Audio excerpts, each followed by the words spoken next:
کے ماننے والے زندہ ہے، کربلا نہیں مٹ سکتی۔ یہ بات یاد رکھنے کے قابل ہے کہ کربلا اب بھی حکومت کو نگل سکتی ہے، کربلا تخت کو تلووں سے مسل سکتی ہے، کربلا خار تو کیا آگ پہ چل سکتی ہے، کربلا وقت کے دھارے کو بدل سکتی ہے، کربلا قلعہ فولاد ہے جراروں کا، کربلا نام ہے چلتی ہوئی تلواروں کا، کربلا ایک تزلزل ہے محیط دوراں، کربلا خرمن سرمایہ پہ ہے برق تپاں، کربلا طبل پہ ہے ضربت آواز اذاں، کربلا جرأت انکار ہے پیش سلطان، فکر حق سوز یہاں کاشت نہیں کر سکتی، کربلا تاج کو برداشت نہیں کر سکتی۔ کربلا کے رخ رنگی پہ دمک آج بھی ہے، اس کے در کے ہوئے شیشوں میں کھنک آج بھی ہے، کل کی برسی ہوئی بدلی کی دھنک آج بھی ہے، ایک نو شاہ کے سہرے کی مہک آج بھی ہے، کچھ گریباں نظر آتے ہیں فضا پر رب بھی، ایک جھولا متحرک ہے ہوا پر رب۔ کربلا نہ مٹ سکتی ہے نہ کربلا دب سکتی ہے، کربلا کو مٹانے والے مٹ جائیں گے، کربلا کو دبانے والے دب جائیں گے، لیکن کربلا اس وقت تک باقی رہے گی جب تک اللہ کا نام باقی رہے گا، جب تک کہ مصطفیٰ کا نام باقی رہے گا، اس لیے کہ یہ اللہ کے ساتھ جڑے ہوئے ہیں۔ تو جو اللہ کے ساتھ جڑے ہوئے ہیں تو اگر اللہ غالب آئے گا تو یہ غالب آئیں گے، اسی لیے اللہ نے نصرت کا وعدہ کیا ہے کہ اے مومنین ہم آپ کی نصرت کریں گے، اے حق والو تمہیں ڈرنے کی ضرورت نہیں ہے، ان تنصروا اللہ ینصرکم۔ یہ کب کی بات ہے؟ جب تک کہ انسان میدان عمل میں نہیں آتا اللہ نصرت کا وعدہ کرتا ہے، لیکن جب انسان میدان عمل میں آ جاتا ہے، جب میدان میں آ کر تلواریں چلانے لگتا ہے، تلواریں کھانے لگتا ہے، تیر چلاتا ہے اور تیر کھانے لگتا ہے، اس وقت آواز آتی ہے قاتلوہم، ان سے مقابلہ کرو، ان سے رزم آزمائی کرو، ان سے جنگ کرو، ان کے ساتھ جھگڑا کرو، یعذبہم اللہ بایدیکم، اللہ کا یہ ارادہ ہے کہ تمہارے ہاتھ سے ان پر عذاب نازل کرے۔ اے ہماری درسگاہ کربلا کربلا، اے ہماری درسگاہ کربلا کربلا، قصیدہ راستہ کربلا کربلا، شجاعتوں کا سلسلہ کربلا کربلا، آواز بلند صلوات اللہم صلی علی جب تک مجاہد مارکے کارزار میں آ نہیں جاتا اللہ نصرت کا وعدہ کرتا جاتا ہے۔ سنت الہیہ کو ذہن میں رکھیے، پھر دشمنوں کا خوف آپ کے دلوں سے چلا جائے گا، چاہے وہ اندرونی ہو بیرونی ہو، کوئی بھی دشمن ہو، کوئی خوف آپ کو نہیں ہونا چاہیے، کیونکہ اللہ کا وعدہ پکا ہے، ان تنصروا اللہ ینصرکم۔ جس طرح سے چھوٹا بچہ جب لڑکھڑا کے چلتا ہے، چل نہیں سکتا تو اس کو سہارا دیا جاتا ہے، وہ سہارے سے چلتا ہے، اسے نصرت الہی کہتے ہیں۔ لیکن ایک بچہ گہوارے میں سویا ہوا ہے، وہ چل ہی نہیں سکتا، اس کو گود میں اٹھایا جاتا ہے تو اس کو سرپرست اور ولی کہتے ہیں۔ تو اب جب مجاہد میدان میں جب تک نہیں آتا اللہ نصرت کا وعدہ کرتا ہے، جب مجاہد میدان میں آ کے شہید ہو جاتا ہے یا میدان میں آ کر اپنی میدان عمل میں آ کے اپنی قوتوں کا مظاہرہ کرتا ہے تو اللہ کہتا ہے کہ اے شہیدو تم نے قتال نہیں کیا، ہم نے قتال کیا، تم نے جنگ نہیں لڑی، ہم نے جنگ لڑی، وما رمیتا اذ رمیتا ولکن اللہ رما۔ اے رسول تم نے کنکریاں نہیں پھینکی، ہم نے کنکریاں پھینکی ہے۔ جب تک نہیں پھینکے تھے تو کہا پھینکو ہم تمہاری مدد کریں گے، جب پھینک دیا تو کہا تم نے نہیں پھینکا، ہم نے پھینکا ہے، اس لیے کہ ہم تمہارے ولی اور سرپرست ہیں۔ جب انسان اللہ کی سرپرستی میں آ جاتا ہے تو پھر انسان کچھ نہیں ہوتا، صرف اس کے حوالے ہو جاتا ہے۔ اللہ کہتا ہے کہ پھر ہم اس کی سماعت بن جائیں گے، ہم اس کی بصارت بن جائیں گے، سمعہ و بصرہ الذی یبصر بہا، ہم اس کی بصارت بن جائیں گے جس سے وہ دیکھتا ہے، ہم اس کی سماعت بن جائیں گے جس سے وہ سنتا ہے، ہم اس کا نطق بن جائیں گے جس سے وہ بولتا ہے۔ یعنی ہم نہیں بولتے، اللہ بلواتا ہے۔ ہے، ہم نہیں دیکھتے، اللہ ہماری آنکھوں کو دکھواتا ہے۔ اور المؤمن ينظر بنور اللہ، مومن وہی ہے کہ جو اللہ کی نگاہوں سے دیکھے، اللہ کی آنکھوں سے دیکھے۔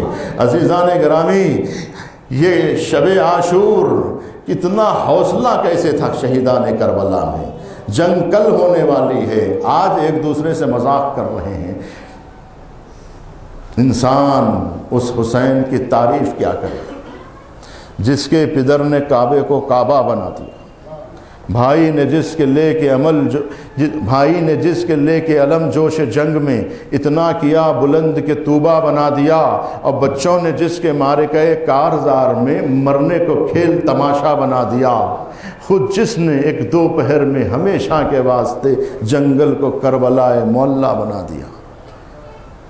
وہ رات جب امام کی گونجی تھی یہ صدا، اے دوستان صادق و یاران باصفا، باقی نہیں رہا ہے اب کوئی مرحلہ، آنے ہی پر بلائے ہیں اب تحت و فوق سے، جانا جو چاہتا ہے چلا جائے شوق سے۔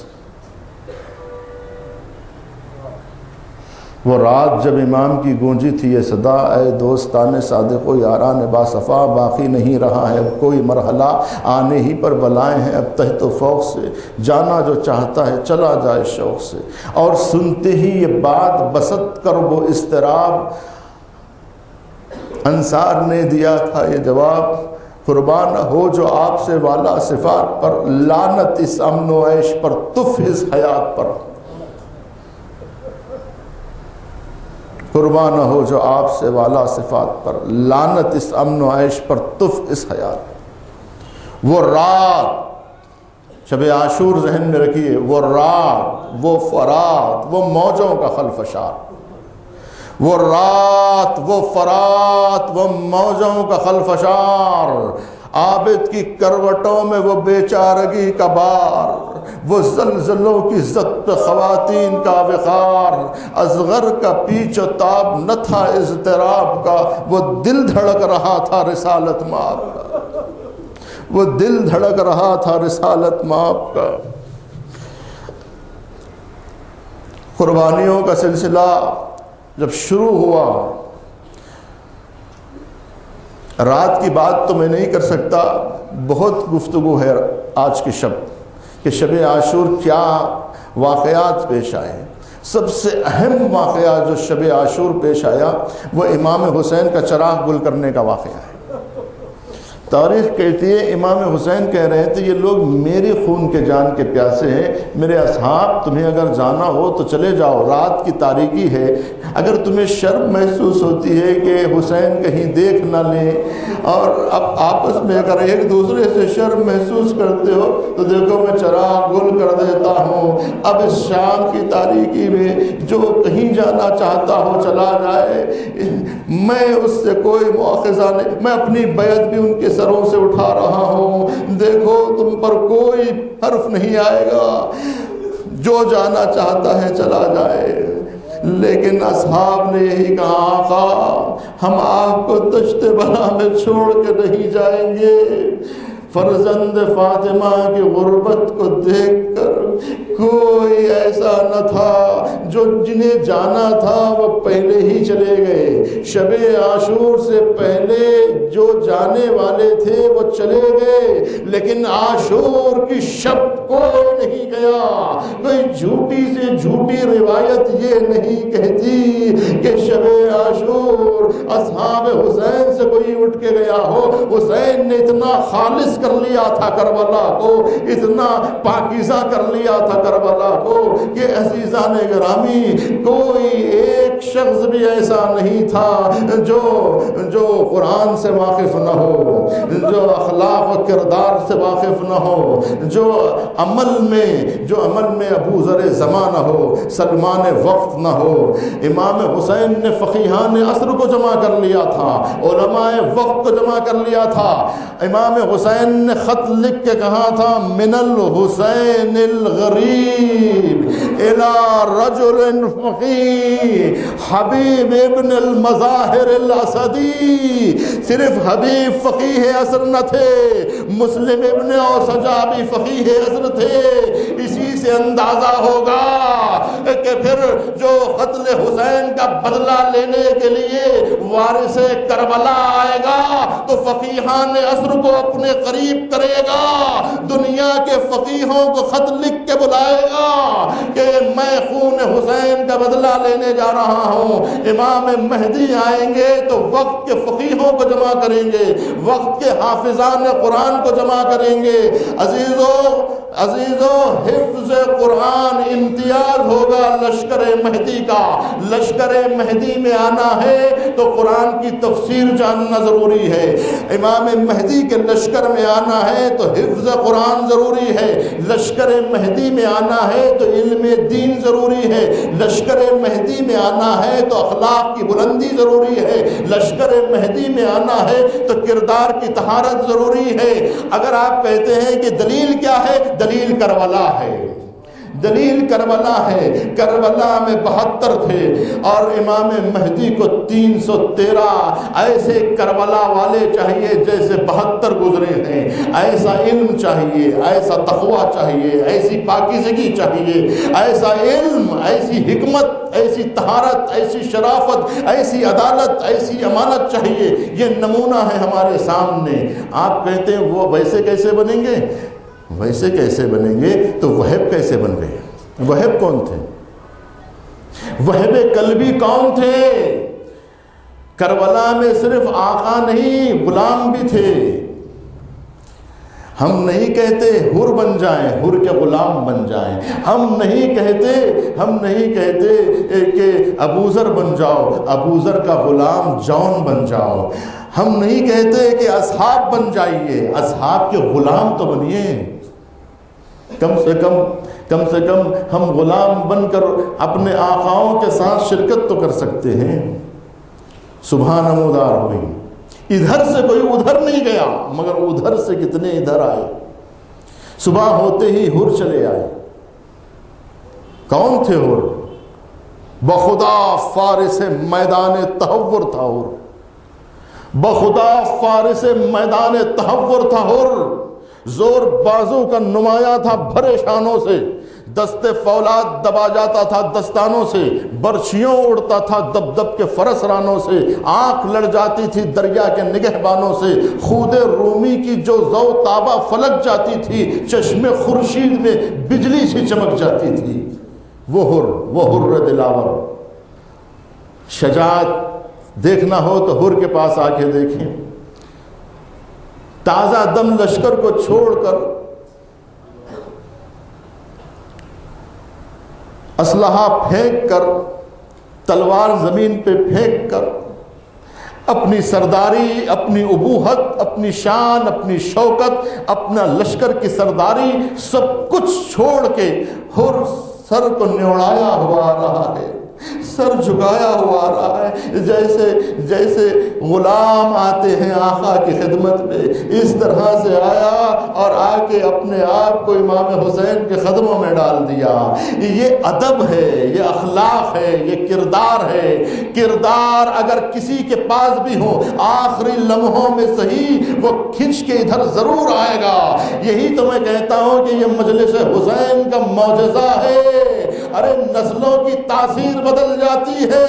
اگلوں سے جو بگڑی تھی وہ تقدیر بدل دی، نسلوں سے جو ابھری تھی وہ تصویر بدل دی. فرزند یزید اور تخت حکومت سے ہو بیزار، تو نے اموی خون کی تاثیر بدل دی.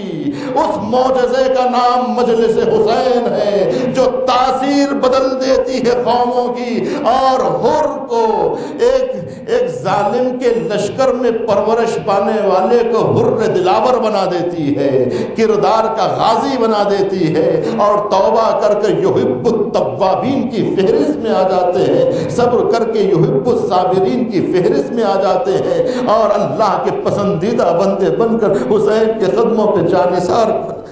اور جب سلسلہ شہادتوں کا سلسلہ شروع ہوا ظہر عاشور تک آہستہ آہستہ سلسلہ جاری رہا، لیکن ظہر عاشور کی نماز کے بعد خود نماز کے دوران شہادت واقع ہوئی ہے۔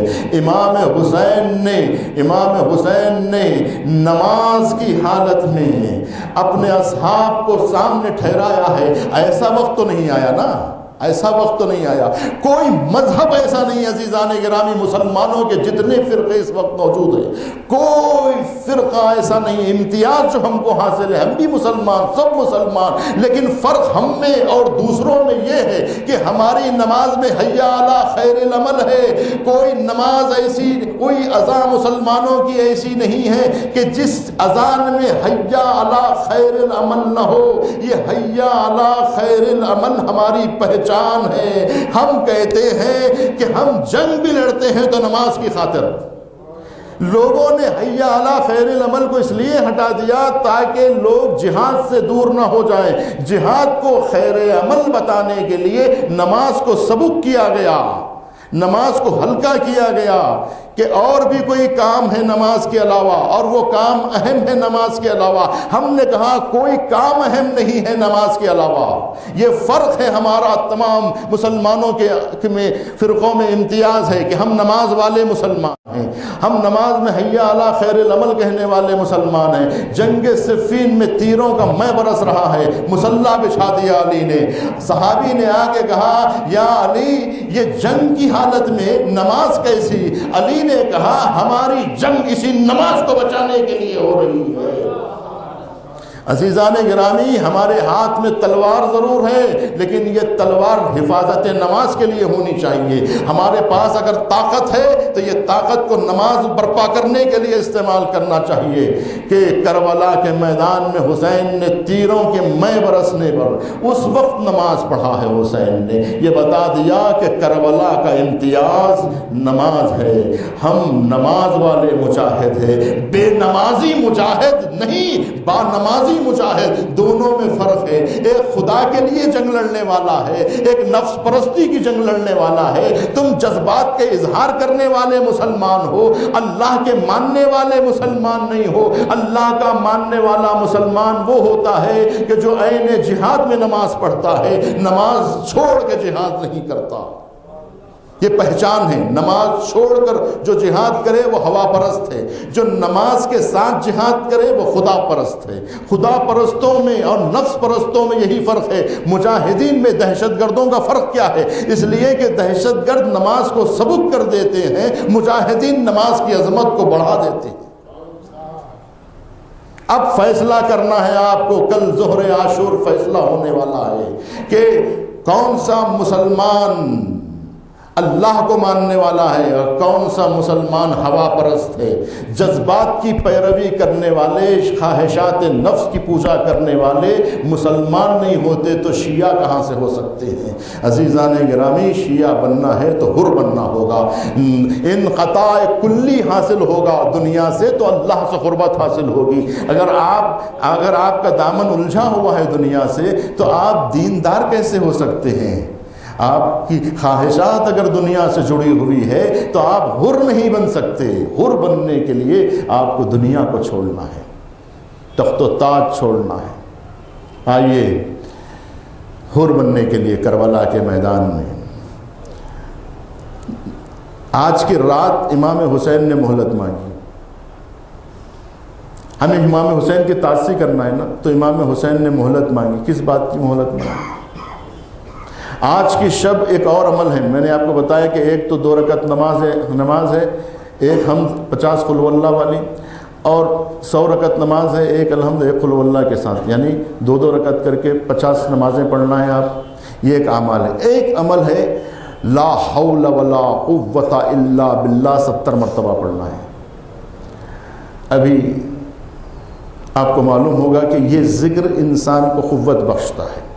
تو کربلا کے میدان میں امام حسین نے ایک شب کی مہلت مانگی۔ ایک شب کی مہلت امام حسین کے سپاہیوں کو بھوک میں، پیاس میں اضافہ کرے گی یا نہیں کرے گی؟ اور ادھر دشمن سیراب ہو رہا ہے، کل جب جنگ شروع ہوگی تو ادھر تازہ دم لشکر ہوگا اور ادھر امام حسین کا کمزور لشکر ہوگا، تو آپ بتائیے کہ 3 دن کے بھوکے پیاسے مجاہدین میدان میں کیسے اتریں گے اس لشکر کے مقابلے میں جو سیراب لشکر ہے۔ لیکن یہ کیسی جنگ تھی کربلا کے میدان میں، ادھر گھوڑے سیراب ہو رہے تھے، ادھر لشکر سیراب ہو رہا تھا، ادھر حسین کی پیاس میں اضافہ ہو رہا تھا، بھوک میں اضافہ ہو رہا تھا، لیکن امام حسین ایک رات کی کہہ رہے ہیں کہ تم تلواروں کو سیقل کرو، ہم گردنوں کو مضبوط کریں گے، تم برچھیوں کو سیقل کرو، ہم کلیجوں کو سیقل کریں گے۔ کل جو مقابلہ ہوگا تو برچھیاں سینوں سے ٹکرا کے برچھی کی انی ٹوٹنے والی ہے۔ کل جو میدان جنگ میں تیر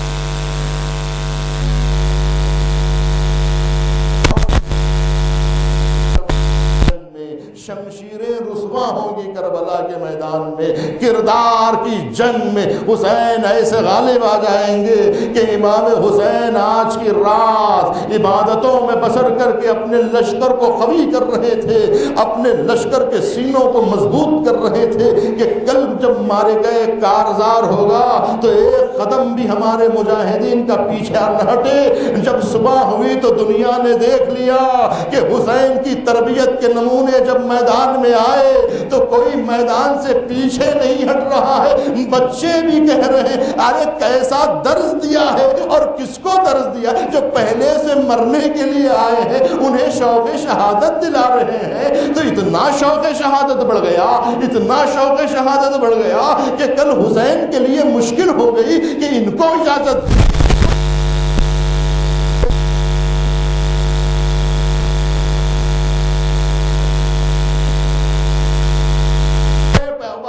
بابا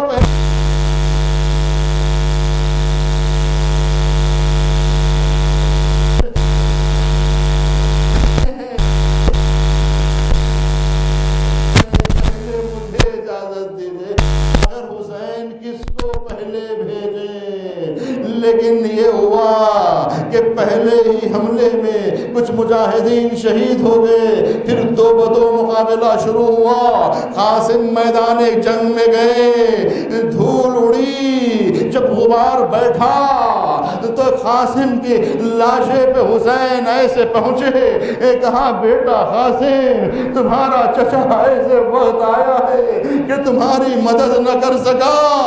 اور پھر جب 2 بدو جنگ کا سلسلہ شروع ہوا، حسین کا کڑیل جوان میدان کی طرف گیا اور برچھی کی ہنی سینے میں پیوست ہوئی، اور اس طرح سے برچھی کی زد اس طرح سے سینے کو چھیدی کہ خون بہ گیا، اکبر زمین پر آ گئے۔ امام حسین نے کہا بیٹا کچھ دکھائی نہیں دیتا۔ امام حسین آواز کے سہارے اپنے لال کے قریب پہنچے، باپ نے گھٹنوں کو زمین کربلا پہ جمایا، نجف کا رخ کیا، برچھی کی علی کو سینے سے نکالا، 57 برس کا بوڑھا اب کڑیل جوان کا لاشا اٹھا رہے ہیں اسے۔ 2 لاشیں بہت سنگین تھے، ایک علی اکبر کا لاشا، ایک علی اصغر کا لاشا۔ علی اصغر کا لاشا، آپ کہیں گے علی اکبر کا لاشا تو وزنی رہا ہوگا، لیکن علی اصغر کا لاشا تو ہلکا تھا، لیکن علی اصغر کا لاشا حسین سے سنبھالا نہ گیا۔ کبھی آگے بڑھتے ہیں حسین، کبھی پیچھے ہٹتے ہیں حسین، اِنَّا لِلَّهِ وَإِنَّا إِلَيْهِ راجعون کہہ کے آگے بڑھتے ہیں۔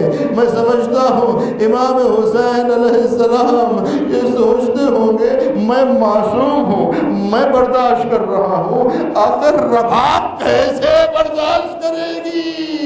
کہیں ایسا نہ ہو کہ عظمت خداوندی میں کوئی جملہ زبان سے نکل جائے، عظمت کربلا پہ حرف آ جائے، آنے کے بعد کہا ربا پہلے وعدہ صبر کرنا، اپنی زبان سے ایک جملہ بھی مرضی خالق کے خلاف نہ نکلے، بس وعدہ صبر لے لیا، گودی میں حوالے کر دیا، ماں نے بچے کو لے لیا اور لینے کے بعد دیکھا، اس لیے کہ ہر ماں کو اپنے بیٹے کی شہادت کا یقین تھا۔ ام لیلہ کو علی اکبر کی شہادت کا یقین تھا، ام فروہ کو قاسم کے لاشے کا انتظار تھا، زینب کو اور محمد کے لاشوں کا انتظار تھا، لیکن رباب کو اپنے نونہال کے لاشے کا انتظار نہ تھا۔ اسی لیے کہا والی کیا بچہ پانی پی کے واپس لوٹ آیا؟ تو کہا رباب کچھ نہ کہنا، امانت تمہارے حوالے لینے کے بعد اتنا کہا کیا اس دن کے بچے بھی نہر کیے جاتے ہیں؟ مجھے اس بات کا یقین نہیں تھا، لیکن اس مصیبت پر بھی میں صبر کروں گی۔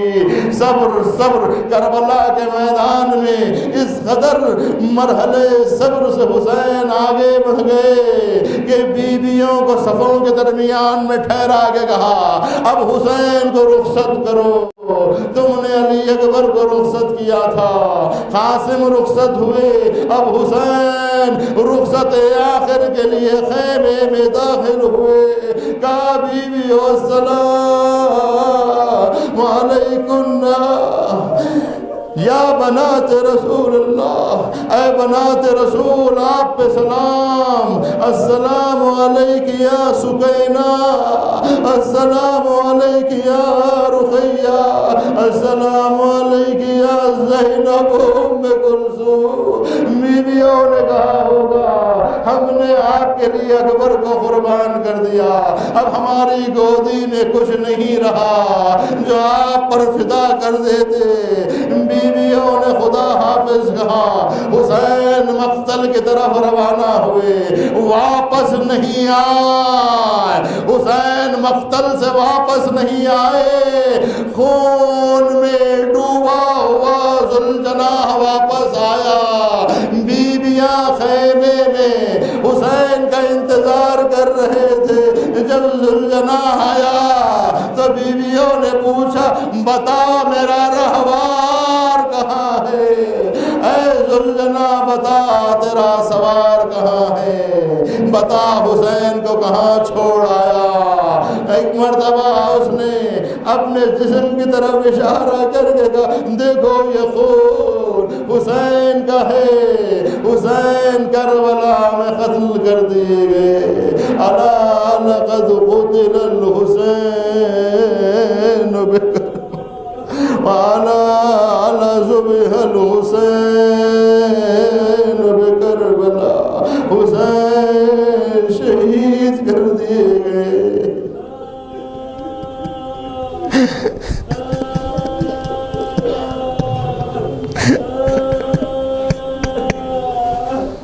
وسيعلم الذين ظلموا أي منقلب ينقلبون مات الحسين۔